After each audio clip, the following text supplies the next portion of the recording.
नमस्कार दोस्तों, आप में से बहुत सारे बच्चों का लगातार कमेंट आ रहे हैं कि बिहार में चौकीदार की भर्ती आई हुई है, उसका अपडेट बताइए। साथियों, मैं आपको इस वीडियो में जानकारी दूंगा बिहार चौकीदार भर्ती को लेकर अभी क्या कुछ अपडेट आ रही है और क्या जो भी अपडेट आप देख पा रहे होंगे अलग अलग चैनलों पर या आपके पास हो सकता है वहाँ नोटिफिकेशन मिला हो, उस नोटिस का सच्चाई क्या है। क्या सच में बिहार में जो है चौकीदार की भर्ती आ रही है, सभी चीज़ों बताऊंगा, यानी सभी चीज़ों को मैं बताऊंगा और कवर करूंगा। अगर बिहार में चौकीदार की भर्ती अगर आती है भविष्य में, तो चौकीदार भर्ती के लिए आपकी योग्यता क्या होती है, क्या आपकी उम्र रखी जाती है, क्या इसका चयन प्रक्रिया होता है, क्या पात्रता होता है, वह सारी चीज़ें मैं आपको बताऊंगा। वीडियो आपके लिए महत्वपूर्ण है, आप अंत तक देखिएगा, सारी चीज़ें आपको समझ में आ पाएगी। जैसे कि आपने देखा होगा बिहार में हाल ही में होम गार्ड की भर्ती हुई थी। जैसे कि आप सभी को पता है हाल ही में जो है होम गार्ड की भर्ती हुई थी।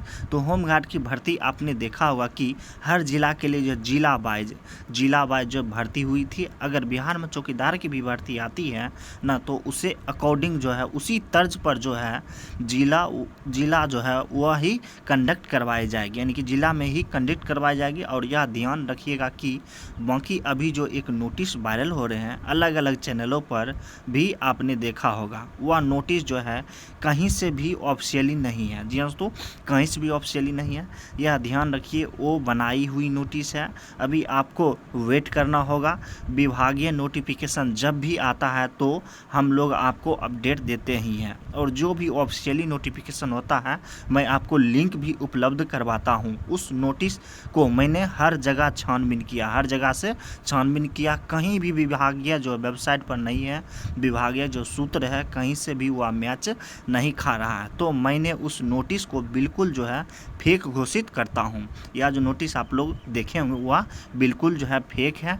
यह ध्यान रखिएगा कि वह नोटिस बिल्कुल गलत है, यह ध्यान रखिएगा। बाकी हो सकता है बिहार में जो है चौकीदार की भर्ती जो है आएगी, क्योंकि देखिए उस अभी से कुछ दिन पहले हिंदुस्तान के माध्यम से यह बताया गया था, जो हिंदुस्तान पेपर जो है उन्हीं के माध्यम से जो बताया गया था कि 20,000 चौकीदार की प्रोन्नति का रास्ता साफ होगा। यानी बहुत सारे ऐसे पद है ना बिहार में जो चौकीदार के पदों पर क्या ना उसे जो है प्रमोशन से भी भरे जाएंगे, और कुछ पदों पर जो है चौकीदार की भर्ती आपको नए सिरे से भी देखने को, यानी कि आपको देखने को मिलेगा। तो इस भर्ती के लिए आवेदन करने का जो है क्या अपडेट है, तो इसका आवेदन करने का अभी जो है कोई तिथि अपडेट नहीं है। जी दोस्तों, इसका कोई तिथि अभी अपडेट नहीं, जल्द ही घोषित किया जाएगा। जैसे ही घोषित होगा हम आपको इस चैनल के माध्यम से बता देंगे।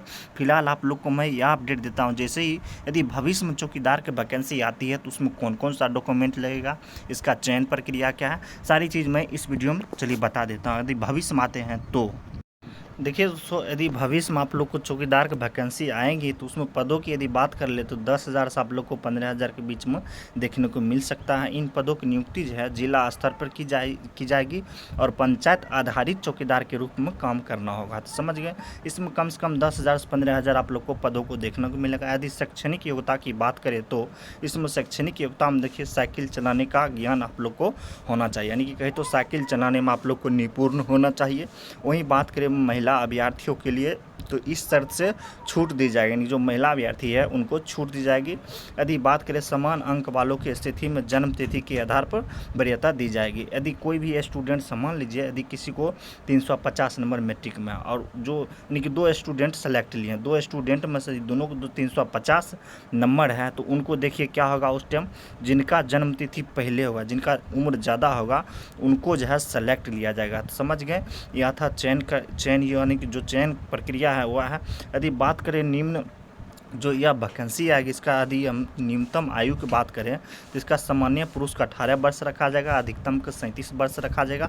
यदि आते हैं तो और SC/ST वाले स्टूडेंट का 18 वर्ष कम से कम और अधिक से अधिक 42 वर्ष रखा जाएगा। वही शुल्क की बात करें यदि भविष्य में आएंगे तो यह जो है किसी भी श्रेणी में, देखिए दोस्तों, किसी भी श्रेणी के अभ्यर्थी से कोई शुल्क नहीं लिया जाएगा। देखिए दोस्तों, कोई शुल्क आप लोग को नहीं देना पड़ेगा। वही चयन प्रक्रिया की बात करें तो दोस्तों इसमें चयन प्रक्रिया में देखिए चयन में लिस्ट लिस्ट के आधार पर आप लोग को किया जाएगा। मेरिट लिस्ट में मैट्रिक के प्राप्त अंकों पर आधार माना जाएगा। जो मैट्रिक का अंक है उसके आधार पर आप लोग को लिया जाएगा। हो सकता है इस बार नियम चेंज भी हो सकते हैं, लेकिन पिछले बार यदि देखें तो पिछले बार की हम यह जो आप लोग को यह जो सूचना दे रही है अरवल के जो जिलावार जो अरवल में जो है इनकी चौकीदार वैकेंसी के लिए जो वैकेंसी निकाली गई है उसके नोटिफिकेशन के मैं तहत यह जानकारी दे रहा हूँ। यानी कि अरवल में जब कुछ दिन पहले ही यह अपडेट दिया गया, मैं उसी नोटिफिकेशन के अनुसार आप लोग को यह सारी चीज़ दे रहा हूँ। यदि भविष्य में आप लोग को डिस्ट्रिक्ट में भी देखना को मिल सकता है तो ठीक इसी प्रकार आप लोग को चयन प्रक्रिया होगा। यानी कि मैट्रिक का जो प्राप्त अंक है उसी का अंक पर आप लोग को निर्धारित किया जाएगा। वहीं बात करें चयनित अभ्यर्थी को सभी जरूरी दस्तावेज लिए जाएंगे। यदि आप लोग चयनित होते हैं तो आप लोग को सभी दस्तावेज लिए जाएंगे। अब चलिए बात करते हैं जरूरी दस्तावेज। आप लोग को देखिए शैक्षणिक प्रमाण पत्र जो मैट्रिक का मार्कशीट और सर्टिफिकेट है वो तो आप लोग को ले ही लेंगे। साथ में आधार कार्ड हो गया, निवास प्रमाण पत्र, जाति प्रमाण पत्र और चालू आचरण प्रमाण पत्र, यानी कि जो करेंट आप लोग को आचरण प्रमाण पत्र होता है वह भी लिए जाएंगे। साथ में साइकिल चलाने से संबंधित स्वयं घोषणा पत्र होगा। यदि आप लोग दिव्यांग हैं तो दिव्यांग प्रमाण पत्र यदि लागू हो तो वही स्वतंत्रता सेना से यदि आप लोग आते हैं तो आप लोग दे सकते हैं। हाल के 2 रंगीन पासपोर्ट साइज आप लोग फोटो दे सकते हैं। तो यह कुछ अपडेट था। यदि वेतन की बात करें तो वेतन मुझे लेवल 1 के अच्छा खासा वेतन मिलता है दोस्तों। आप लोग को लेवल 1 के अनुसार आप लोग को वेतन दिया जाएगा। वहीं बात करें चौकीदार की भूमिका क्या होती है तो दोस्तों ग्रामीण चौकीदार की जो भूमिका है बहुत अहम होती है। यह व्यक्ति पंचायत स्तर पर कार्य करता है और थाने तथा गाँव के बीच की जो सूचना श्रृंखला को बनाए रखता है या गांव में छोटी छोटी घटनाओं की जानकारी थाने को देता है और किसी भी अपराध की जानकारी एकत्र करता है। जैसे बात करें तो गांव में शांति का व्यवस्था बनाए रखता है और थाने को सूचना देना, किसी भी घटना पर तुरंत प्रतिक्रिया देना, पंचायत व जनता के बीच तालमेल बनाना। यानी कि कहे तो पंचायत के स्तर पर वह देखभाल करते हैं और सब कुछ करते हैं। तो समझ गए दोस्तों, यह था पूरी अपडेट। आप लोग बहुत सारे ग्रुप में बहुत सारे चैनल पर देखे होंगे कि बहुत सारे जो है नोटिफिकेशन वायरल हो रहा है। फिलहाल वह फेक है। मैं बहुत छानबीन किया हूँ तो मुझे कहीं भी मैच नहीं मिला है। जैसे ही आप लोग को चौकीदार का वैकेंसी का अपडेट आता है तो मैं इस चैनल के माध्यम से आप लोग को अपडेट कर देंगे, इन्फॉर्म कर देंगे।